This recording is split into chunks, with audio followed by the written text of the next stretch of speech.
created it by hand. From mighty mountains to the raging sea, to every leaf on every single tree. It's in the holy book. Just open up and take a look. It's a story for young and old, the greatest story ever told. So lend an ear and you will hear the greatest story. Мейстър представя Библия за деца.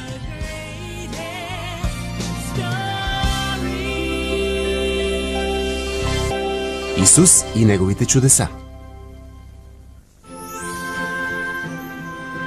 В град Витания е имало голямо празненство. Но малцина от присъстващите знаели чудната новина.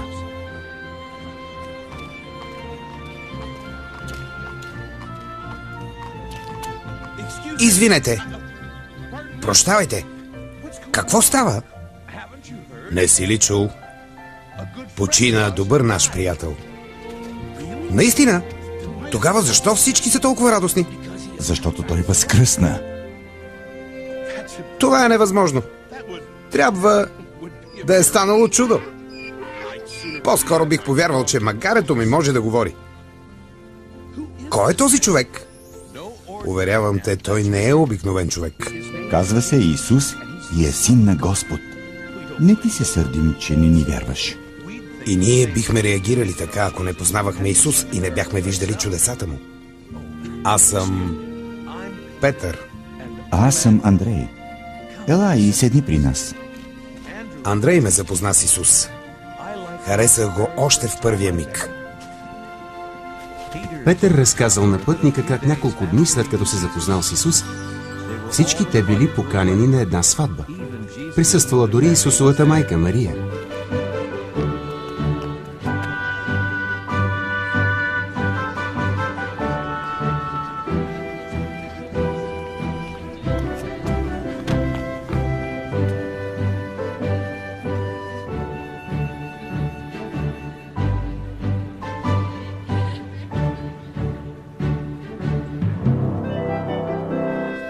По средата на сватбата младоженецът забелязал, че виното било на привършване. Без вино чашите на гостите щели да стоят празни и пиршеството щяло да свърши без време. Нямат повече вино. Не можеш ли да им помогнеш? Моментът не е подходящ да разкривам кой съм.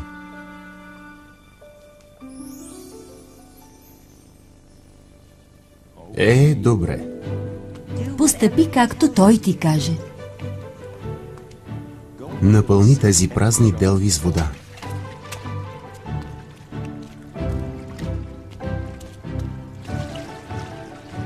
После налей от тях в чашите на всички гости. Не мога да повярвам. До сега не бях пил по-хубаво вино.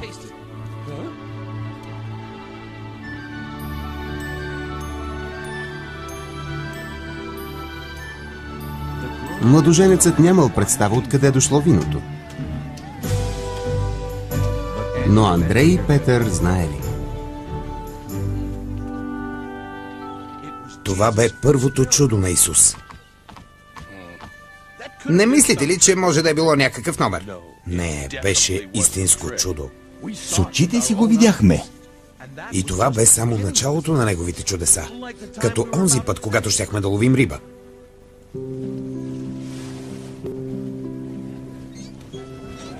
Петър разказал на пътника как веднъж Исус говорил пред много хора за Царството Божие. Още веднъж здравейте. Моля ви, не се блъскайте.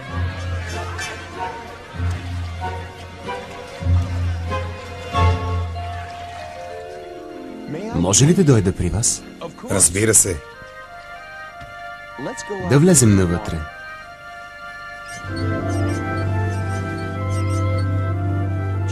За известно време Исус продължил да говори на тълпата на брега, а после казал: Петър, греби към дълбокото да наловим риба.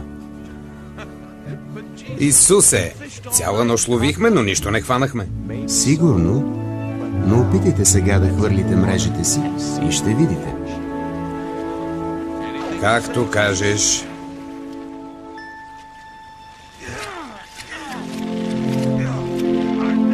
Мрежите ни няма да издържат.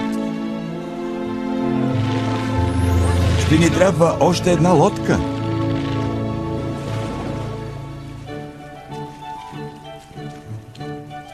Фантастичен улов. С толкова много риба можем да потънем. Петър, Андрей, достатъчно за днес. Какво? Какво? Елате с мен и ще ви науча как да ловите хората. Андрей и Петър изоставили работата си. Престанали да ловят риба, за да бъдат с Исус и да се учат от Него. По-късно срещнали Яков и Йоан, които също последвали примера им. Те станали най-близките приятели на Исус и го следвали неотлъчно навсякъде. Ние бяхме първите му последователи, първите му ученици. Това са Яков и Йоан. Значи пълната с риба лодка е била поредното чудо. Да. Точно така. Знам ли, може този Исус да е бил запален риболовец. И мен самият много ме бива.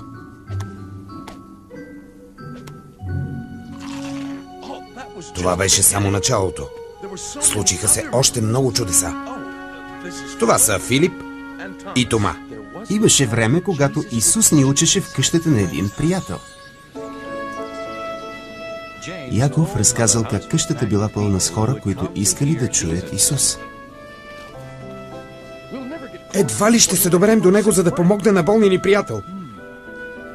Знам още един начин да влезем в къщата.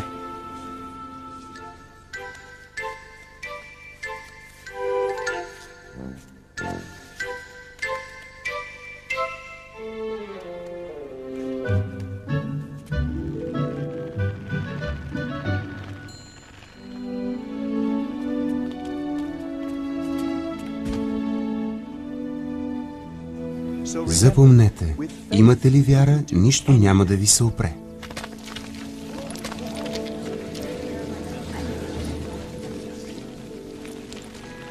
Какво правят те?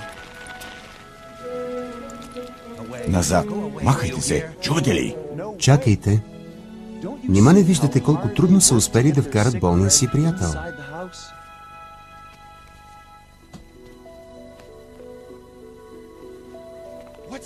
Какво ще стане сега? Злините, които приживе си сътворил, вече са без значение. Опрощавам ти всички грехове. Какво? Исус не може да опрощава. Всеки знае, че само Господ може да прощава на грешните и лошите. За кого се мисли той? Само казах, че му прощавам греховете, но думите ми нищо не доказват. Вярно е. Ще се убедите в силите ми, само ако успея да излекувам тялото му. Изправи се и върви у дома.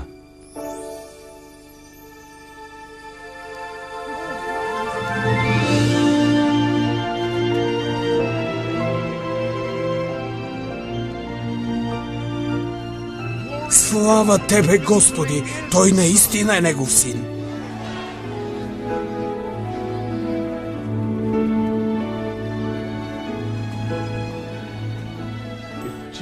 Щом Исус може да лекува, значи може и да опрощава греховете.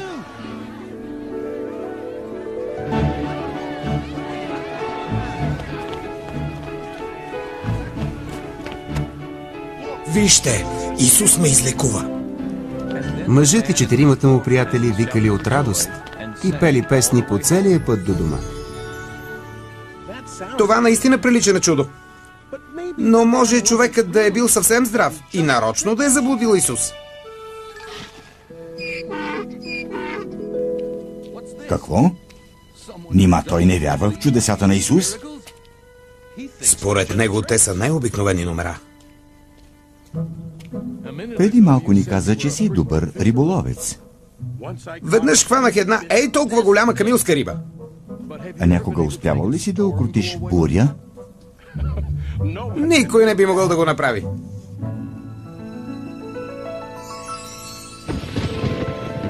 Веднъж всички плавахме с лодка в едно езеро. Уморен съм. Искам малко да си почина.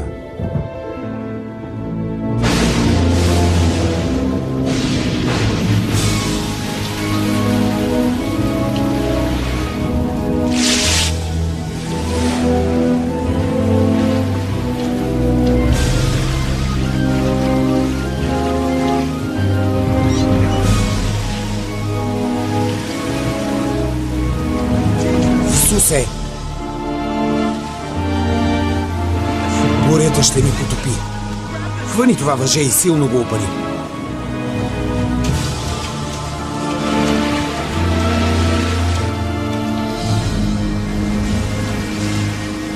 Мир тебе, укрути се.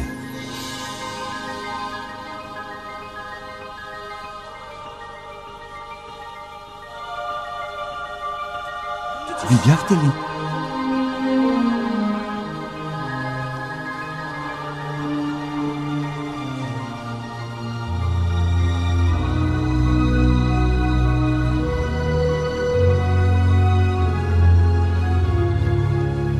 Петре, има и повече вяра. Когато съм с вас, няма от какво да се боите. Това е чудо. Дори и ветровете и водата му се подчиняват. Просто нямам думи. Не е за вярване. Да можех да видя тези чудеса с очите си.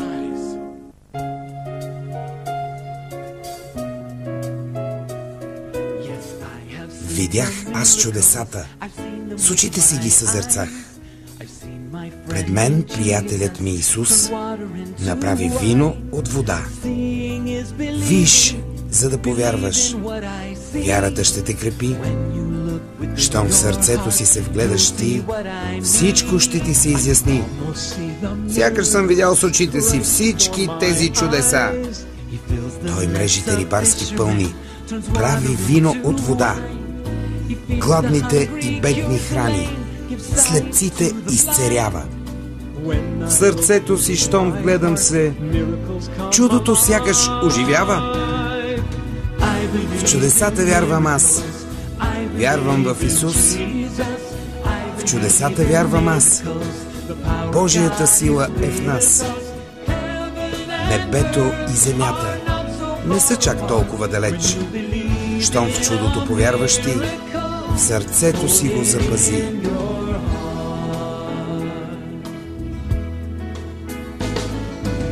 Готов съм в чудесата да повярвам и с всички съмнения да се простя. Ако можех с очи да ги видя.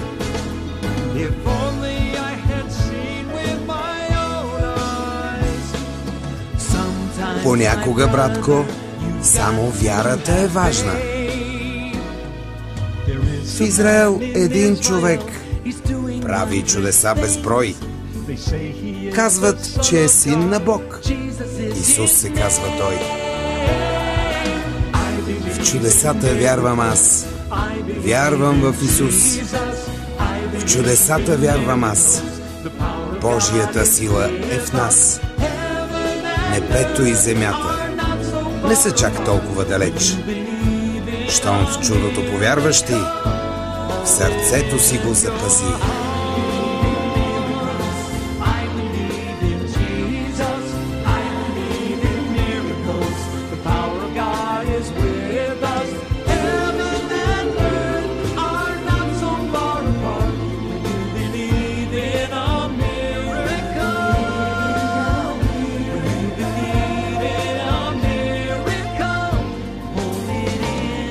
В сърцето си го запази. Вярвам в чудесата аз. В сърцето си го запази.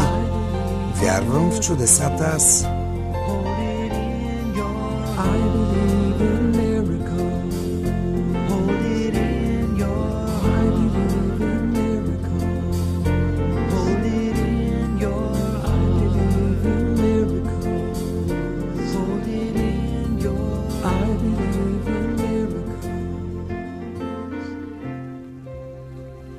После учениците разказали за деня, в който Исус бил спрян от двама слепци. Исусе, моля те, излекувай ни! Нима вярвате, че мога да ви върна зрението? Да, какво ли не сме чували за теб? Ти наистина си син на Бога. Знаем, че можеш да ни излекуваш. В такъв случай, онова, в което вярвате, ще се сбъдне.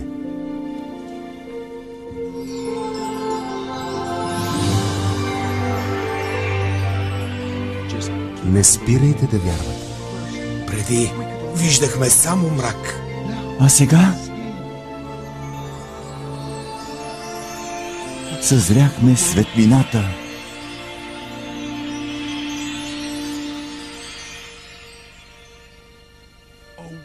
Това наистина ще да е било голямо чудо.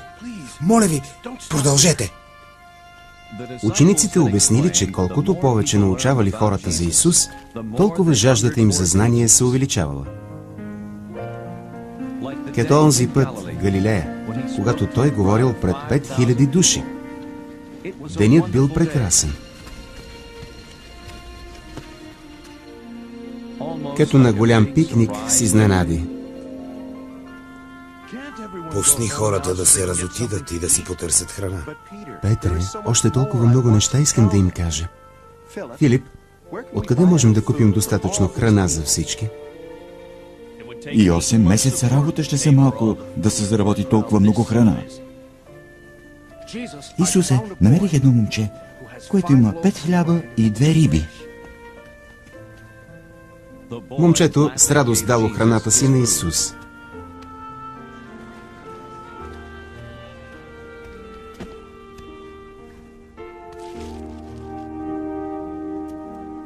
Той я благословил и е дал на учениците си да я разпределят между хората. Храната била малко, но кошниците все били пълни. И продължавали да се пълнят. След като всички били сити, събрали остатъците и видели, че има достатъчно да напълнят по още веднъж всяка кошница. Това било поредното чудо на Исус. Но денят още не бил свършил. След чудния пикник, Исус отново пратил учениците си да преплуват езерото.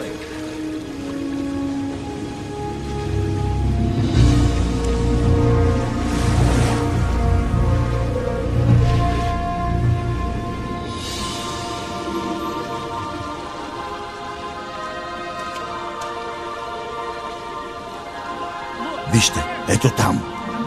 Какво е това? Призрак. Не се бойте. Идвам да ви помогна.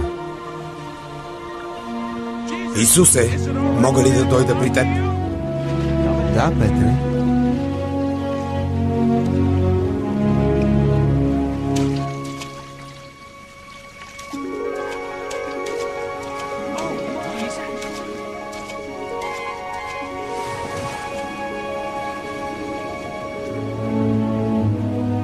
Не мога да ходя по вода. Помощ!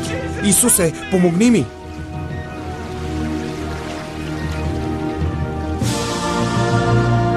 Защо изгуби вярата си в мен?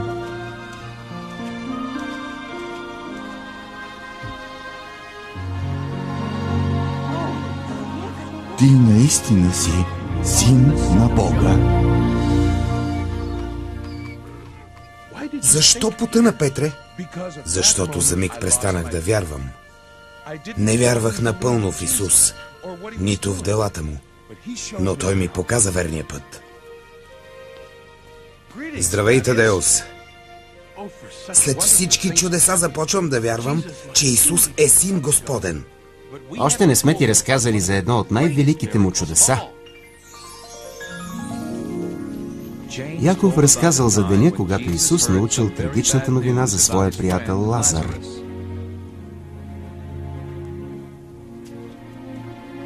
Лазар се е споминал. Колко тъжно. Много съжаляваме, Исусе. Не скърбете, приятели. Той е мъртъв, но аз ще го съживя. Като го сторя, вие още по-силно ще повярвате в мен. Когато отишли при гробницата, там били сестрите на Лазар. Исусе, ако беше дошъл по-рано, Лазар нямаше да умре. Марта, всеки, който вярва в мен, отново ще я оживее, дори да е умрял. Вярваш ли ми? Да, защото вярвам, че ти си син на Бога. Тогава отмести този камък. Господи, нека всички се уверят, че си ме пратил на земята да давам живот.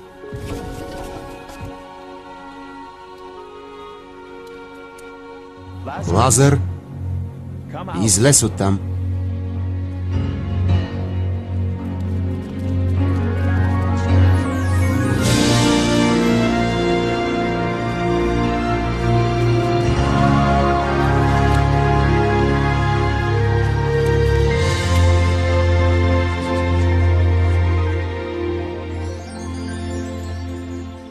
Исус наистина е син на Бога.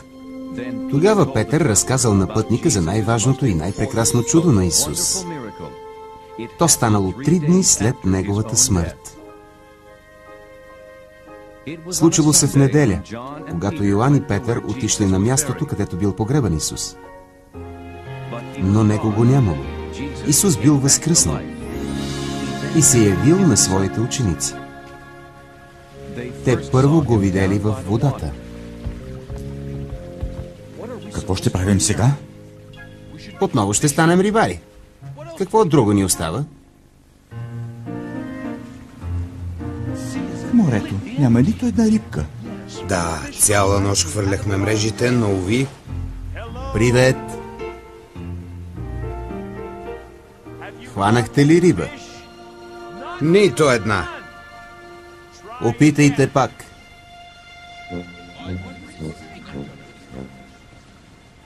Хвърлете мрежата от дясната страна на лодката.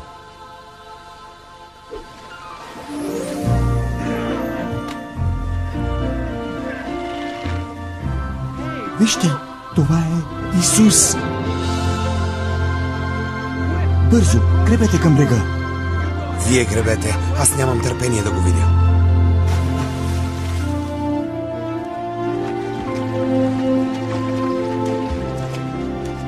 Добро утро, Петре. Извикай и другите. Да закусим с риба. Исус остана с нас в продължение на 40 дни. Разказваше ни за Божието царство. О, чудеса! Да можех и аз да бъда... Петър, ето те и теб.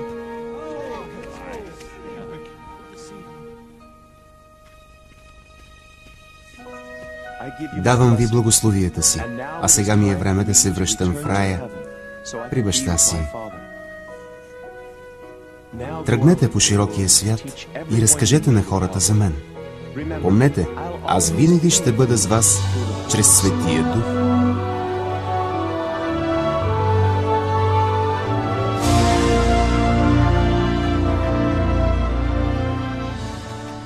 Трябва да тръгваме, приятелю. Ще отидем в Йерусалим, за да се заемем с призванието си. Да разкажем на всички хора за Исус. Запомни всичко, което ти разказахме днес. И вярвай в чудесата на Исус.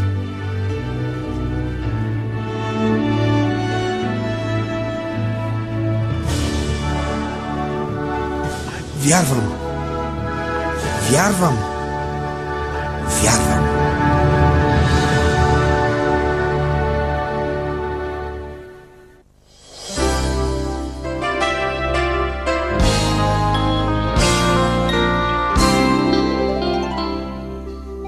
Преводач Георги Доков. Текста четоха артистите Василка Сугарева, Цветан Ватев, Петър Върбанов, Даниел Цочев. Тон режисьор Венислава Николова. Режисьор на дублажа Чавдар Монов. Филмът е озвучен в Ars Digital Studio по поръчка на Мейстар.